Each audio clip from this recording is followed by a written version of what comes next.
Hetapu, assalamu alaikum, namaste, Haru Nefa, may Buddha bless you. This is Qesankh Keperu with another video for you. And in this video, we're going to talk about my story as a former pickup artist. But before we do that, I want you to hit the like button on this video. If this is your first time to my channel, welcome. Hit the subscribe button to get notifications on when I go live and when I upload recorded videos.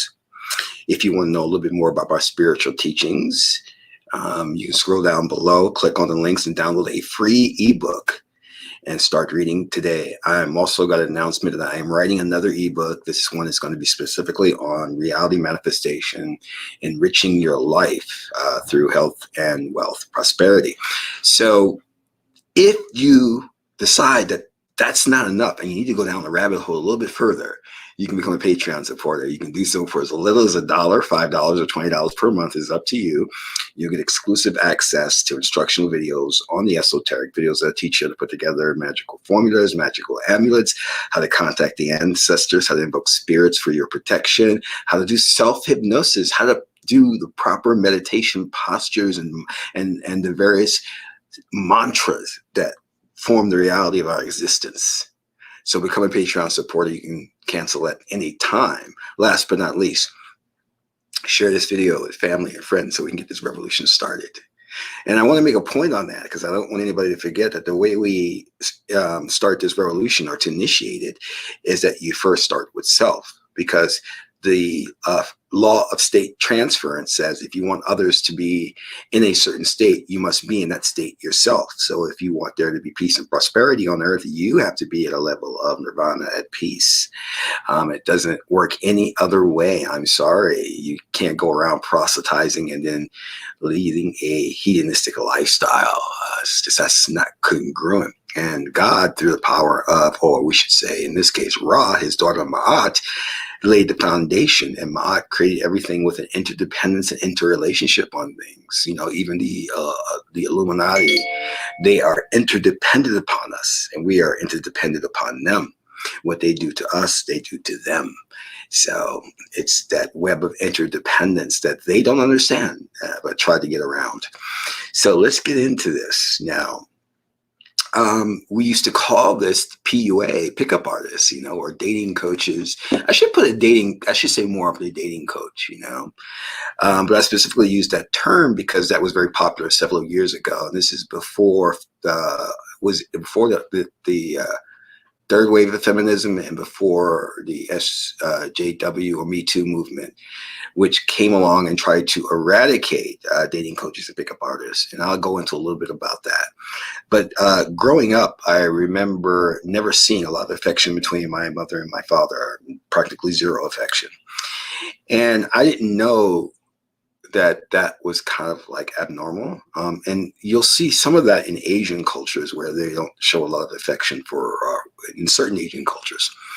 But it really played an impact on the direction of my life because when I started to date or get involved in relationships, I didn't know how to conduct myself because I wasn't very affectionate. And in priesthood, they used to joke that you're really Ma'at, because Ma'at can be a very cold energy. You know, it can be like, I'm not going to show affection, but I still love you to death. It's a real true love. That's Ma'at's love. But the Heteru love is more like, I have to have affection. You've got to hold me. You got to tell me I'm pretty. You got to bring me flowers. You know, that's a Heteru type of thing. If you don't do that, Heteru won't show you affection in return. You know, but Ma'at is giving, seeking nothing in return. You know, Heteru is more tit for tat, you know, quid pro quo, you know. So when I didn't get that, I found out I was getting these relationships and I was getting these complaints like, you don't kiss, you don't hold me, you're not affectionate, you're very cold, you don't talk about yourself, you don't, you know. And it wasn't as if I was doing it intentionally. It's just the way I was brought up. And I had to think about this and say, wait a minute, there is something wrong, because it was a consistent theme that I got back from many relationships. You know, you don't share anything about yourself, talk about yourself, or, you know, at the very least, I refused to kiss. It was just like, because I've never seen that in my family, you know, so kissing to me was like, oh, okay, I guess we're supposed to do this, you know. And, you know, I've talked ad nauseum about my family and how, you know, me and my brother were brought up. So you can go watch other videos to set the stage for this video. So I knew it was something I had to get a handle on. So lo and behold, I found self-help. And I started like getting in speech classes, acting classes to come out of my shell, to really be okay in social environments, because that was the problem I had. It was like I didn't know how to get or operate I didn't have any interpersonal skills that translate over to my relationships. So it was very, very difficult for me. And I had another really, really bad quirk. And this was coming from a place of just low self-esteem. Like, for example, I could not accept the fact that a woman could be in love with me. So when that would happen, it didn't register in my mind, you know? So that was another problem. One of the things that really helped was getting into priesthood and being around the other initiates and talking with them and forming a bond in community. Because when you're in priesthood, one of the things that's expected of you is that you will marry someone in the priesthood, that everybody gets together, and, you know, and your children are brought up in the priesthood and they looked after in the priesthood, you know, all this kind of really awesome stuff. But now you're talking about someone who has come from like a point of 0, and there's an expectation of a 10.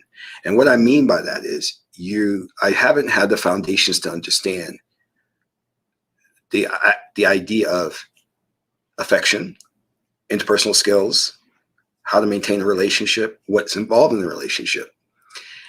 And to be thrown into an environment where you're expected to not only get into a relationship, but have a family, and didn't have an extended family. So that was a little shock to my system. I said, I don't know about this. This is a little bit too much.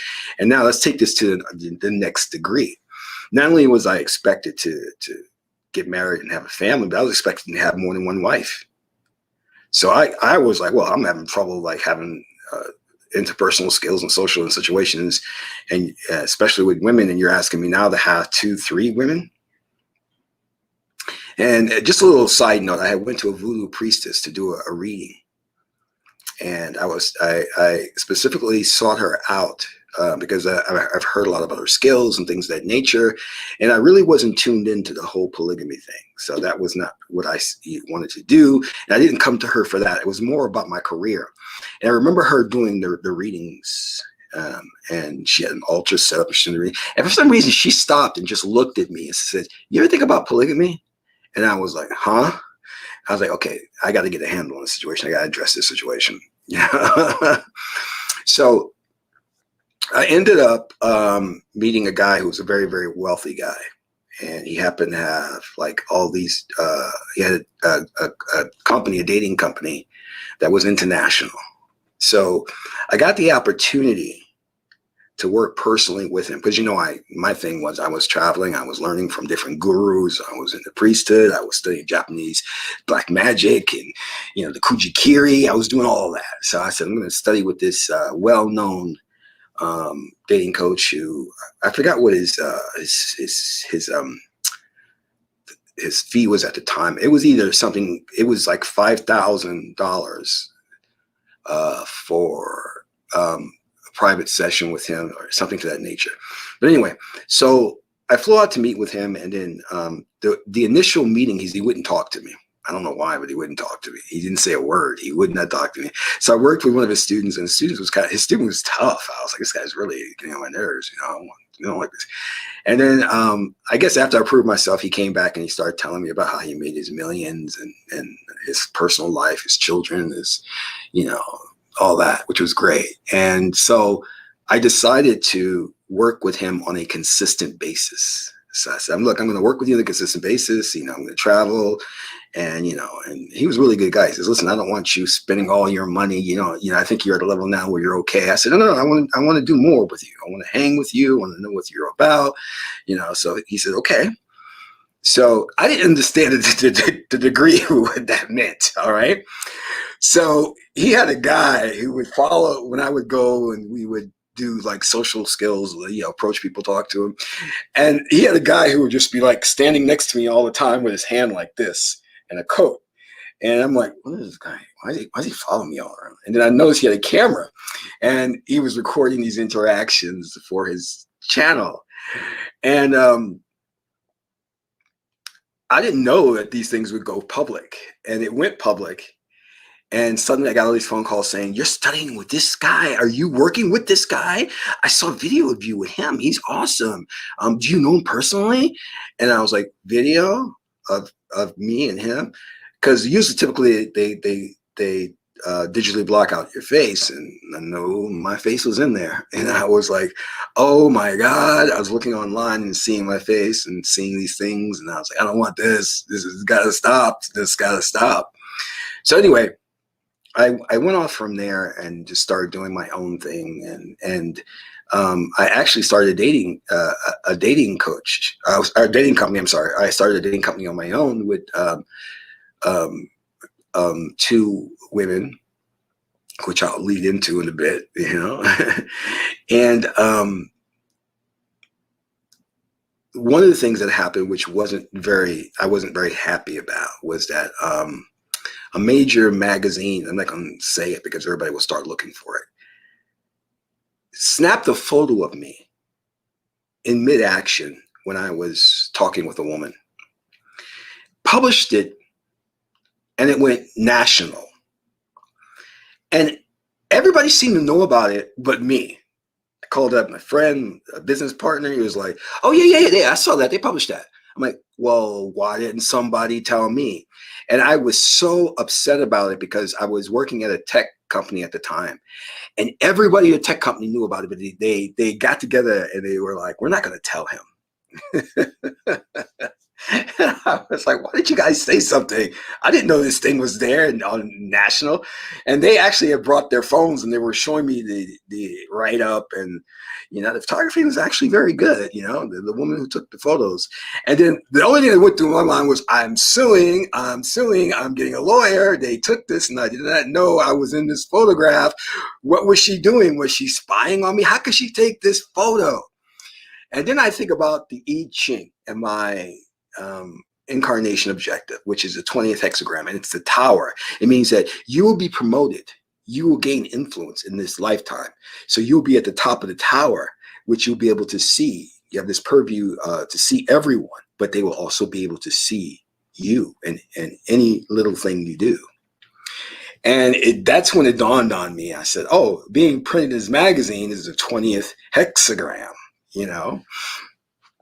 And I was like, gee, is that how my life's going to be? I can't keep things a secret, you know? So I said, you know, I'm not going to bother with the lawsuit. You know, I said, maybe if I was still operating my dating company, it would be really great press for me. But because I'm no longer doing that, it bothers me that a company could find. I don't even know how like a company found out. You know, it was just so funny. I was like, how did you guys find out?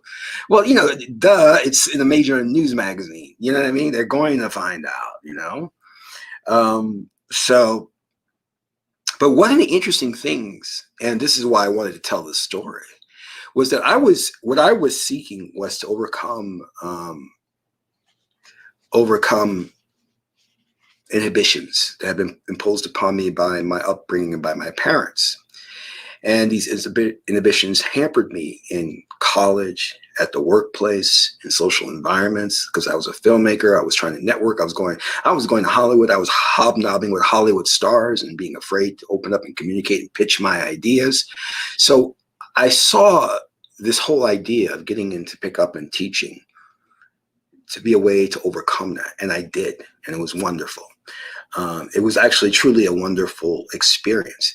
But along the way, story gets more interesting. I started finding out some things that were very interesting. You know what I mean? So I started realizing, and I started picking up very quickly, that if I meditated and I visualized and I chanted my mantra, my Hexagram mantra or whatever, that it would be easy for me to get dates with women. It would be not a problem. It would, in fact, they would come and approach me and we'd be, talking, and people were just like, how did you just have her walk over to you like that? Why did she just come up to you and talk to you like that? And I noticed it almost immediately, that I made that correlation between when I did my ritual and magic and I used that to focus on improving my social skills, that there was immediate result. So of course, I wanted to see how far I can take this, right? I said, well, can I go into a social environment and be the center of attraction? Can I make it so that the women flock to me? And lo and behold, I did. Now you're talking about people who have been in this industry for 10, 15 years. And here I come, less than 5 years, maybe 3 years into this thing, and I'm rocking it. I'm literally rocking it, doing things that none of those other guys could do. And I would tell them,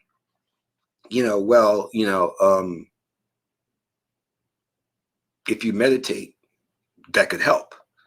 And they weren't interested in meditation at all. They weren't listening to that. And I said, just like that, I said meditation. I didn't talk about mantra, visualization. I didn't go into any of that, right? Because I wanted to plant that seed of meditation to see if it would be something that they would be receptive to, and lo and behold, they wouldn't. But I want you to understand something. So I was excelling in that, using these techniques. But what I was doing was nothing new. If you do the research, you'll see that major sports athletes, their coaches, would do the exact same thing. They would have them recite a mantra, do a visualization, and go into a state of trance to see them winning. Now, the only difference is I put more magical elements into it to make me more charming, more attractive, more social, and things like that. And when that started happening, it's a really good thing to see how your magic works right away. When you see the magic come to fruition or flower right in front of you, then you can say, this stuff works. This is not just hype. It works. There are measurable results to this. So I said, I'm going to take this to the next level.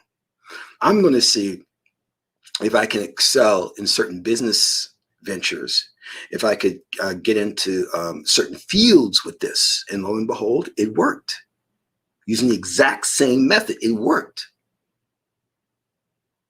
Now, there were some blockages, meaning your magic is not going to work on everything, because it's your destiny may create a blockage to where you're not allowed to access certain things. In other words, you know what I mean? Like, for example, it may not be in your destiny to have a polygamous relationship, but that's okay. It's all right. So no amount of magic you do is going to get you into a relationship with 2 or 3 women. It's not in your destiny. So you're going to have to wait till your next life to do that. But what I want you to know is that there's a power here that can take you to the next level if you only tap into it. We're always trying to do things from a very concrete physical means, and we don't ever add on to that the metaphysical means to achieve it. It's okay. I mean, I'm not saying you shouldn't practice, you shouldn't study, you shouldn't go for that job, but along with that, add the magical thing in there, and it could take you far.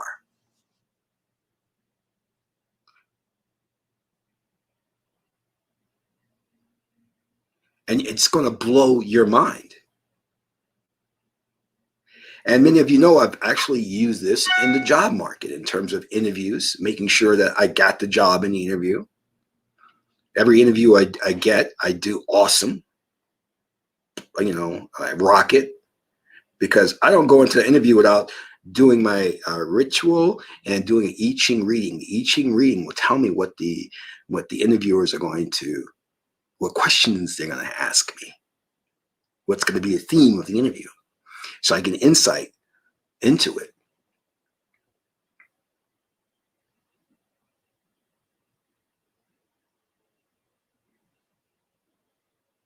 But we're all taught we look at Jeff Bezos, Elon Musk, and we think it's all about the material. It's all about working hard, going to the prestigious universities and that. Yes, that helps. But what's going to excel you and push you to the next level is that magical application. It's adding magic to the mix.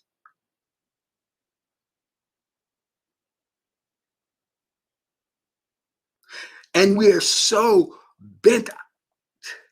We are so skewed in our view of the world. We have been corrupted. We have been lied to by the oligarchy, the ruling elite, to think that you're supposed to just be focusing on the material acquisition of things to further your life and your career. No, yes. Notice I said no, yes. Why did I say that? Because you can focus on those things, but you got to keep in mind the metaphysical, spiritual principles around things. Too many people are polarized. Right, wrong, left, right, Democrat, Republican, liberal. You know, the thing is, check this out. If you go around and you just spiritually focus and meditate on something, and you work on the law of attraction or reality transurfing or your vision board or whatever you want to call it, and you focus on bringing it into being and it doesn't happen, then you blame that technique and you say, oh, it's all a bunch of new age mumbo jumbo. But then one comes and poses the question, did you do the physical work as well? There's a physical component to the spiritual or the metaphysical component. We're out of balance. This is what Ma'at is about.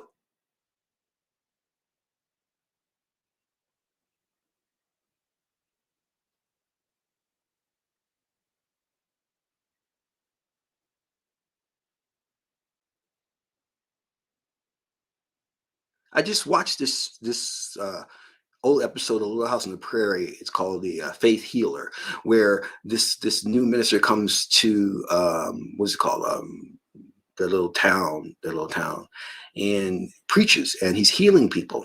And this young boy has appendicitis, and the father decides not to take him into Mankato to get surgery for the appendicitis, but rather let this minister healer heal him. And it does. The boy feels good for a day, and then the next day he dies. That's that polarized thinking. See, why didn't you just say, listen, I'll take him to this faith healer and then take him to a doctor, and that the faith healing will allow him, even after the surgery, to heal faster. But we think always in terms of one or the other. That's polarized thinking. We never think in terms of holding two lines of thinking together that are equal. We can't seem to fathom that. I don't know why. We can't seem to understand that two candidates running for president can be both evil. No, one is right, one is wrong. No. What about they're both evil? What about the entire system of a two-party system is corrupt? Did you think about that?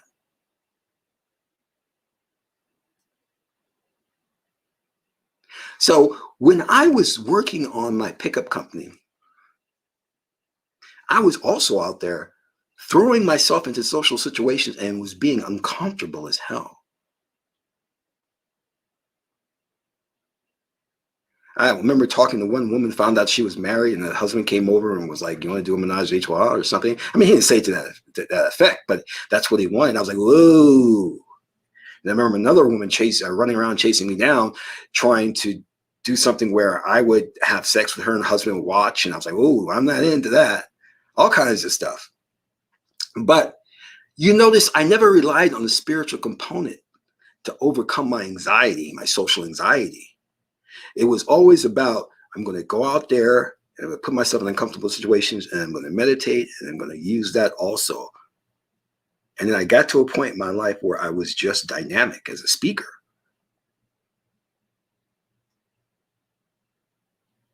And when I was working with my pickup company with the two girls I got into a relationship with, I learned very quickly, just from that, how a polygamous relationship should work. How you've got to be a strong man in order to manage and have a happy, harmonious relationship with two women. And there were things where we just would come and butt heads on. Even though I knew I was right, it was like, well, how do you deal with this situation? It was very new for me. And I would always go to the oracles, and I would always do my magic and the meditations to help the process along. But I want you to know that whatever it is that you do in life, bring the magical element into it, and you will take it to the next level as far as you can for your reality. Don't discount that. It's like if you go to the dollar store and you only have $1, not realizing that I slipped you $20 in your back pocket. You can buy more than just with that $1. That's like magic. It's in your back pocket. And it's like $100 sitting there and you're not using it. Start to use it. It's going to save you. It's going to change the very fabric of this reality to align the forces to your needs and to your concerns. Things are not going to happen by happenstance. Things are going to artificially construct to meet your needs.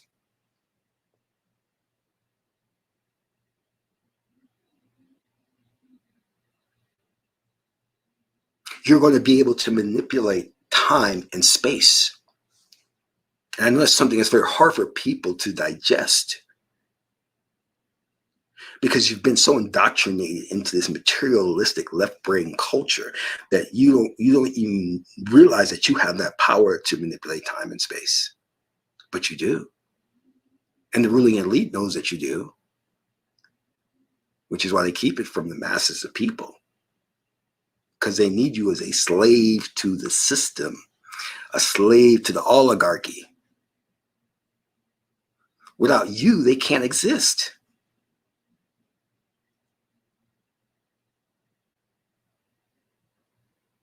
So they have to keep you into the dark of your true nature, your true being as God man, God woman.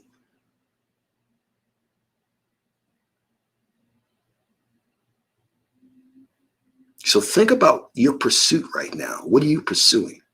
What's your goal in life? You hear all of these life coaches and stuff, and they always talk about write down your goals. Where you see yourself in 5 to 10 years. You know, it's like same old stuff.